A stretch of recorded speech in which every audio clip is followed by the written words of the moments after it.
Matapos ngang patanggalan ng confidential funds sa Kamara, ngayon naman ay pinapabalik ng araw ni Speaker Romualdez kay VP Inday Sara ang 120 million confidential fund nito last year. Ngunit mga dilawan naman raw ngayon ang nagsampa ng reklamo pagkanang araw ng big time dilawan kasi nga unconstitutional raw ito. Ginagali talaga ni Tamba ang taong bayan. Grabe talaga ang administrasyon ni PBBM. Ngunit malaking araw ang tiwala ng mga netizens na malalampasan rin ito ni VP Inday Sara. Magulong araw ang gobyerno ni PBBM dahil sa mga tambaluslos, tamba at sa ahas na puro sulsul sa kanya. Gagawin nga raw talaga nila ang lahat para lang masira ang imahe ng mga Duterte sa madla. Well, ito nga ang balitang ating pakakatutukan. Ngunit bago ang lahat ay siguraduhin mag-subscribe at i-hit ang notification bell para tuloy-tuloy ang pagtutok mo sa mga bago at nagbabagang balita dito sa Bangon Pinas.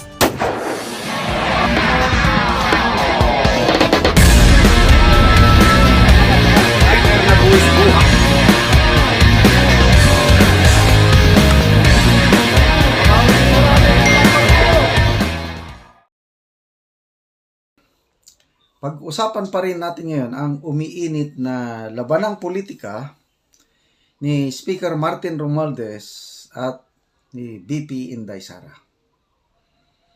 So, more than, kailan ba ito? 3 or 4 months ago. Simula na mula nung pinatalsik ni Tambaluslos si former President Gloria Macapagal Arroyo as Senior Deputy Speaker. Then in response, tinawag ni VP Inday Sara ang speaker na tambaluslos. Tuloy-tuloy na yan. At ito ang latest na tirada o paninira ng Speaker of the House sa ating minamahal na VP Inday Sara. Ito po sa balita, experts go to Supreme Court. Sara Duterte must return 120 million confidential funds. Grabe!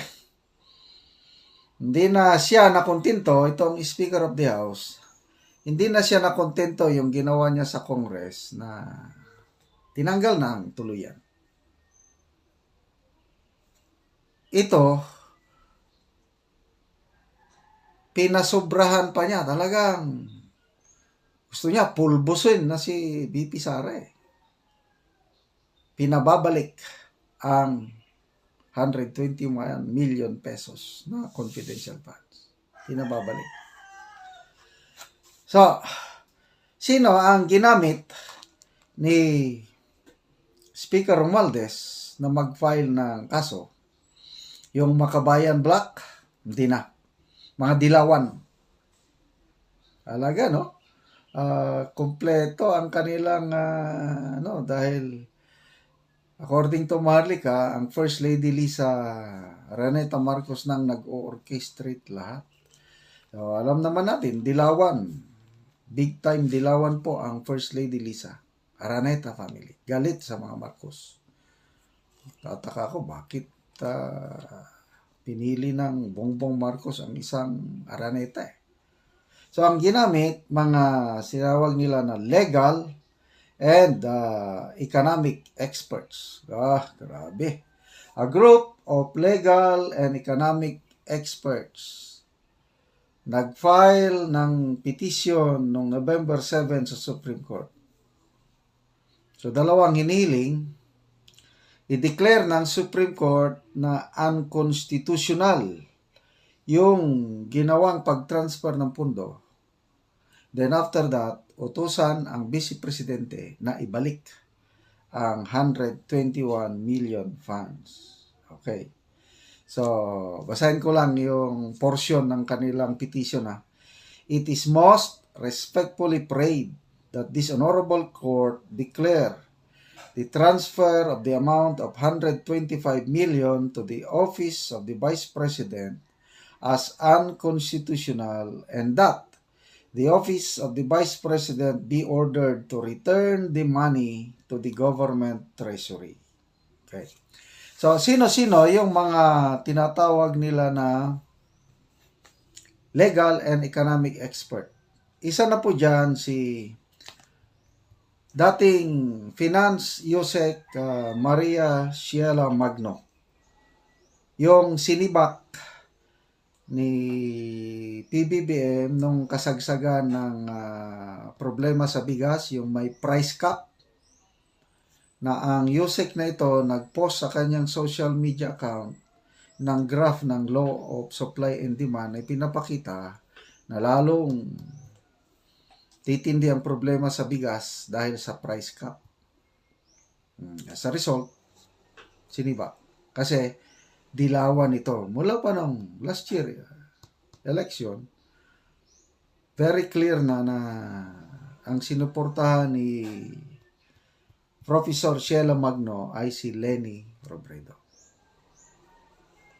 So, akala ko tumahimik na siya. Ngayon, biglang umeksena at isa siya sa nag-file na ano. Ang isa pa sa nag-file yung Christian Bunsod ba yun? Tignan ko. Basta mga legal and economic expert.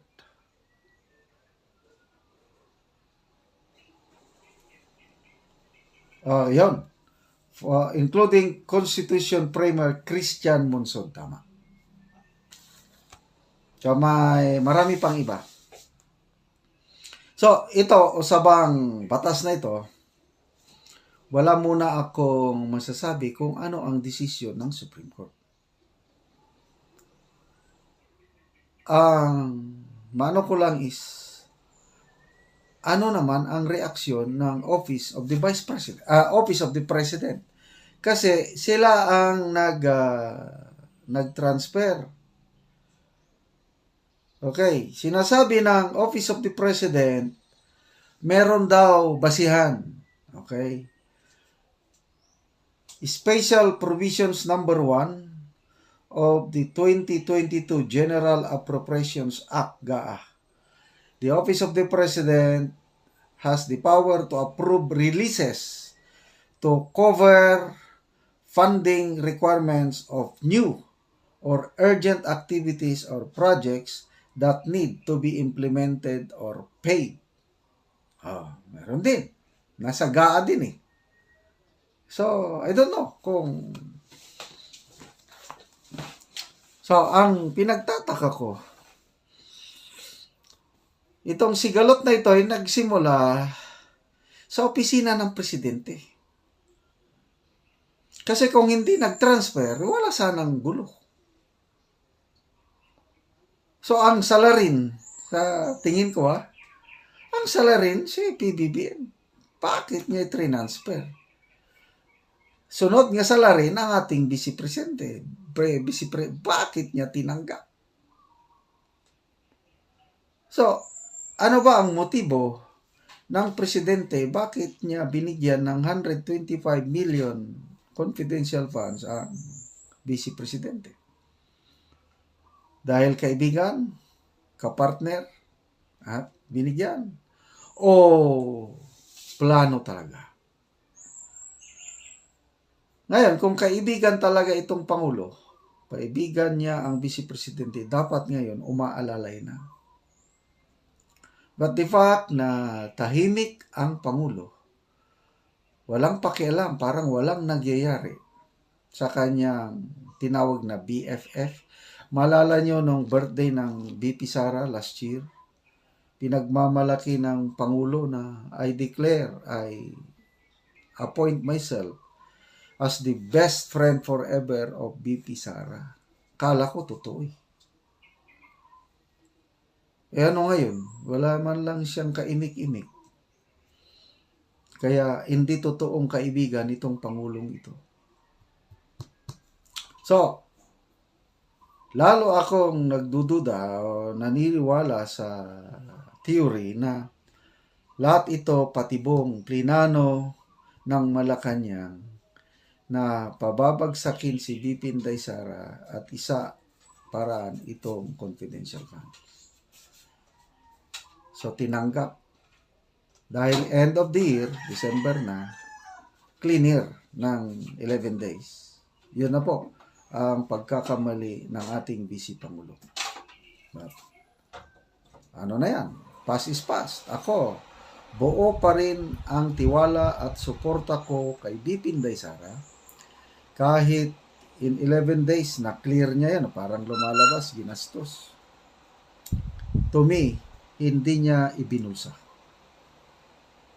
Kasi, nung nasa military service pa ako, ginawa din namin yan. Palaging ginagawa. Yung mga pundo, pag last quarter na, December, at hindi pa naubos, i-clear na lang namin. Mag-produce na lang ng resibo. Kaya lang yung pera na naiwan, hindi ko binubulsa. Gagastusin namin sa first quarter habang hinihintay yung release ng aking unit o opisina for the first quarter. Ginawa ko yan. Kaya, alam ko ang pagkatao ng mga Duterte, hindi sila santo.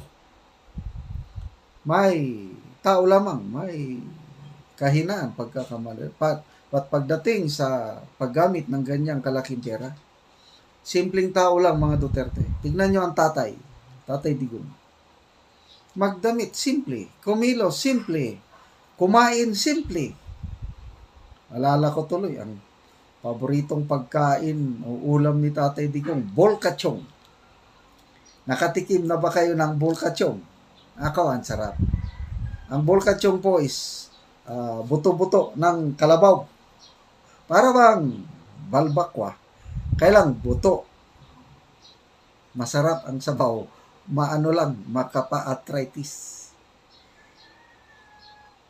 Kailan ba? 2 years ago, sinadya ko, nagpunta talaga sa Davao, naghanap ng bolkachong. And hopefully, makabalik ako sa Davao, makatikim ulit ako ng bolkachong. Simpleng tao ang mga Duterte. Kaya, naniniwala ako sa karakter, pagkatao, kahit anong gawin nilang paninira kay VP Inday Sara, I will remain solid DDS hanggang sa matapos sa mundo. So, good luck sa mga petitioners. Sana hindi kayo nagamit ni Speaker Romualdez. Ano sa tingin nyo? May kamay ba si Speaker of the House sa pag-file ng petition na ito sa Supreme Court? Maybe yes. Kasi, dagdag ano yan? Dagdag pasakit, dagdag media coverage sa ginawa ni VP Sara. Ayaw nila talagang tantanan ang confidential funds na yan. But, you cannot put a good woman In Beijing, Bantayan niyo he yan. summoned, Albert De Rosario summoned Joey Quisha, who was our ambassador to Washington, D.C., to talk to the State Department sa US.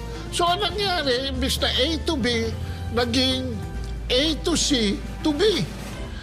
And yung State Department ang kakausap sa China. Ewan ko ba naman itong mentalidad dati na hindi tayo makaharap sa mga taong Kailangan nating kausapin. Kailangan natin kausapin, magpapadrino pa tayo. So, ano nangyari? Hindi na ako maglalahad pa ng mga ibang pangalan, but you can read this in the book of Bubi Tiglao, no? Yung debacle. Debunk. Or debacle. At mapapansin nyo doon na nagkaroon ng miscommunication, in other words. So sinabi ng State Department sa Philippine Embassy in Washington, D.C., kay Joey Quisha, na okay, alisin nyo na yung barko nyo doon at nag-agree na ang China ng simultaneous withdrawal. Ang nangyari, inalis natin yung barko natin doon, hindi umalis ang China. China remained. Because, nung tanungin ngayon ng Pilipinas, bakit nandiyan pa kayo? Ang sagot ng China, simple lang. Bakit? Bakit kami aalis dito? May problema nga dito. Bakit kayo umalis? And since that time on, no, China has been in control of that territory. So, China did not grab from us Scarborough Shoal. We lost Scarborough Shoal because we abandoned our position.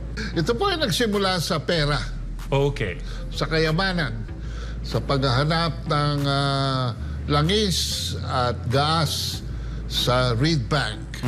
We want to be very, very candid about these things that are happening. Kasi sir, ang gulo-gulo na eh.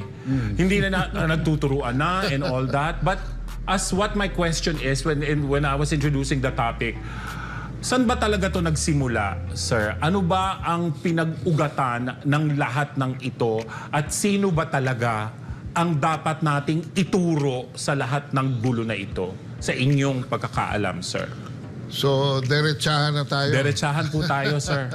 Ito po ay nagsimula sa pera, Okay. sa kayamanan, sa paghahanap ng langis at gas sa Reed Bank. Iiksiyan ko na yung storya. Ang mga aktor dyan ay Forum Energy at saka Philex Mining na gusto nilang magbungkal ng langis at gas sa Recto Bank o Reed Bank or Recto Reef. At nag-hire na sila ng isang Singaporean na mag-explore dyan at nagpunta na doon ang mga exploration team. Pero ito ay hindi pinayagan ng China. Blinakade ito ng China. Sa usapin na ngayon ay napakalaki na ukol sa pagpuprotekta kung ano ang soberanya ng China. So ang ating intensyon, ang intensyon ng mga negosyante natin was negosyo at para maulit yung madoble yung resources ng Malampaya. Maganda ang intensyon, pero sabi mo nga kanina, pag evil, evil. Yeah. The road to hell is peppered with good intentions. No? So anyway, doon nagsimula yan. At malaki na rin naman ang na-invest ng Salim Group of Companies na yan, Indonesian oligarchy yan.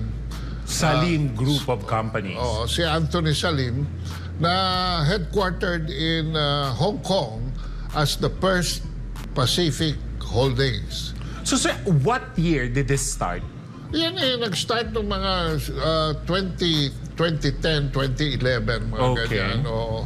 Ang background niyan on a bigger scale was that in 2009, if you remember, Barack Obama announced to the world kasi nga natatalo na sila sa gera doon sa mga Middle East at kung saan sila may kaguluhan. Nakita nila na humihina na ng Europa bilang source ng kayamanan, ng negosyo. So, nagkonsepto si Barack Obama ng tinatawag nating Asian Pivot. At ang kanyang naging objective dyan was to move 60% of the armed forces of the United States from where they were all the way to the Asia Pacific. Okay. This was, nakita rin nila, na-project din nila yung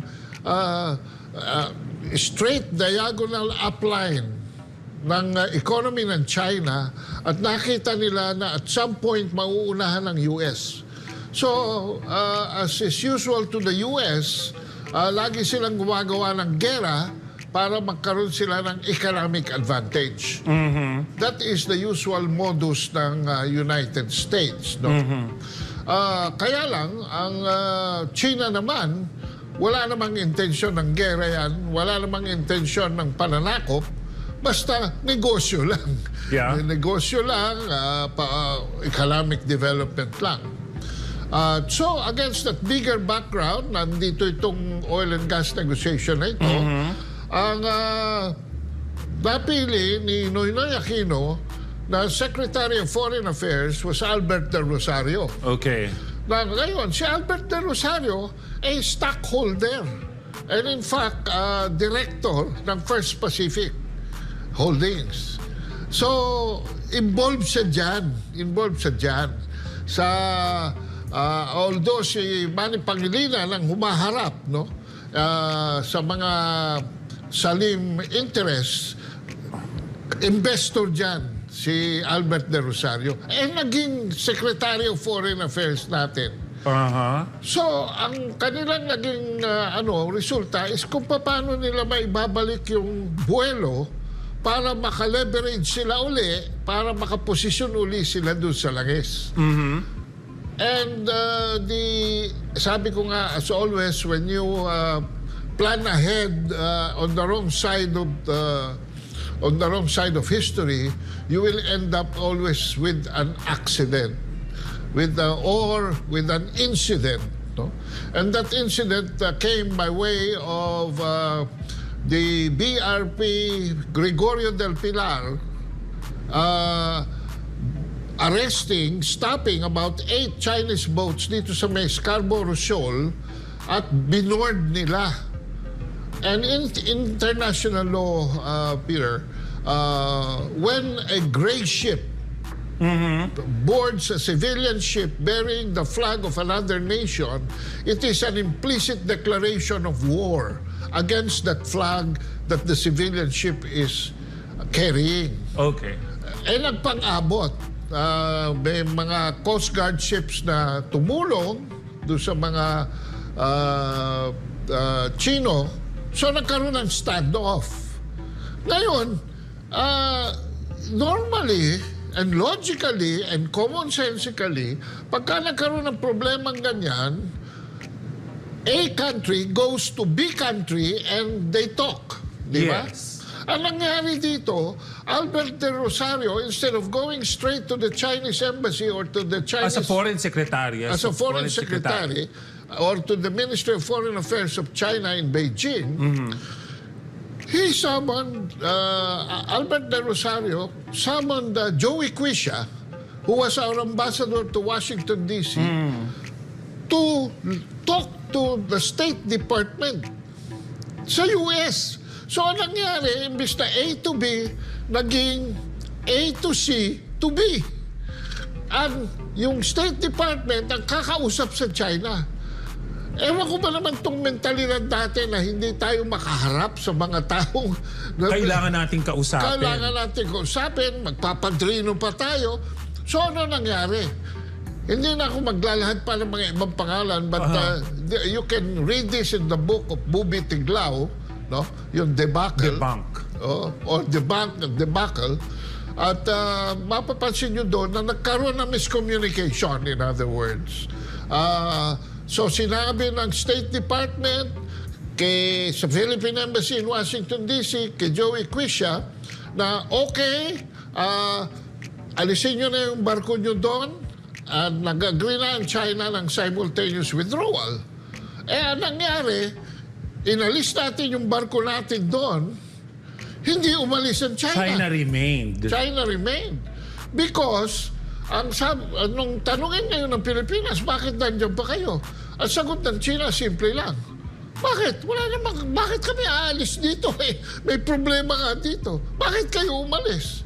And since that time on, no, China has been in control of that territory. So, China did not grab from us Scarborough Shoal. We lost Scarborough Shoal because we abandoned our position. Because the US said that China will abandon its position also. So yun ang cross miscommunication. So, in other words, sa sama ng loob nila, pumasok ang mga abogado, pumasok na dyan si Antonio Carpio, itong prophet of legal doom ng sambayan ng Pilipino, at in-advise niya, at iba pang mga abogado gustong kumita, pera na naman, na mag-file tayo ng arbitration. Ngayon, nung sinisik nila ang arbitration by ITLOS, the International Tribunal for the Laws of the Seas, which is the compulsory mechanism of UNCLOS, yung treaty, the United Nations Convention on the Laws of the Seas, sinabi nila na, teka muna, nag-file kayo, nag-opt-out kayo for compulsory arbitration Kasi every treaty gives a chance for every country to harmonize the treaty with their local laws. Of course. Sa signing, sa ratification, and any time thereafter. Nag-file ang China on a separate occasion that they're opting out of the compulsory and preferring instead bilateral negotiation. Ang Philippines, acting separately and for various other reasons, could not harmonize the treaty completely with our laws. So the Philippines also opted out, no? Yeah. Of compulsory arbitration. So sabi ng ITLOS, hindi pwede kayo pupunta sa amin. So nangyari, nag-seek ng private voluntary arbitration ang Pilipinas at ni-register ito sa Permanent Court of Arbitration. Now, there is a catch here. Yeah. The PCA is neither permanent kasi kinukonvene lang yan pag may kaso, nor is it a court. It is an arbitral tribunal. Kumbaga, sir, it is an event organization. Yeah, something like that. Okay. Na pagka walang event, walang organization. Walang organization. Oo. So, at i-register mo yun doon para may yung records, may depositary. That you intended to have a talk or whatever they may call it. Yeah. An arbitration is Party A versus Party B and a referee. Yeah. Now, Party A and B argues, the referee decides. No? Decides. And A and B pledges to follow the decision of the referee, and A and B enforces it. However, in this case, China did not participate. Yeah. So sinasabi ko nga dyan, how could there have been an arbitration? An arbitration of only one party and a referee? But anyway, dumukot ng mga technicality ito sina Carpio at tinuloy pa rin nila. Ito ang isa sa matinding pagbabago. Dati, ito ang kanilang statement. Pag-aaralan ng Department of Justice. Ay, sorry. Ito pala ha. Wala silang gagawin dito eh. Wala silang pinalaman sa atin dito. At anong gagawin nila? Papasukin nila tayo? Gusto ba nilang pasukin tayo bilang isang kolonya na naman? Ayan. Yan ang dating statement ni Remulla. Nung napahiya siya kay Pangulong Duterte at medyo naging critical na si Pangulong Duterte, na iba ng statement. Nagbago. Di ba? Nagbago. Oh, ito yung dati. Oh, ito, play uli natin yung dati. Oh. Wala silang gagawin dito eh. Wala silang pinalaman sa atin dito. Oh. At anong gagawin nila? Papasukin nila tayo? Oh, anong gagawin nila? Alam mo, pag si Remulla nagsalita, parang siga sa kanto. Anong gagawin nila? Gagawin na naman tayong kolonyal. Sasakupin tayo, ha? Oh. Gusto ba nilang pasukin tayo bilang isang kolonya na naman? Oh, kita mo, yan ang statement niya nun. Sabi ko sa inyo, may pagbabago eh. Ito, pagbabago. Pag-aaralan ng Department of Justice ang panawagan ng Makabayan Black na payagan ang International Criminal Court na pumasok sa bansa para imbestigahan si dating Pangulong Rodrigo Duterte. Nagugat ang panawagan ng Makabayan Black matapos na ihayag ni dating Pangulong Duterte. Oh, isipin nyo ito ha. Oh, maniniwala ba kayo? Oh, ito, sige. Maniniwala ho ba kayo na kaya papapasukin o kaya pag-aaralan o kaya ikukonsidera na ng gobyerno na ito papasukin ng ICC dahil sa complaint ng Makabayan Black? Hindi, ako teretsuanan tayo, totohanan lungo tayo.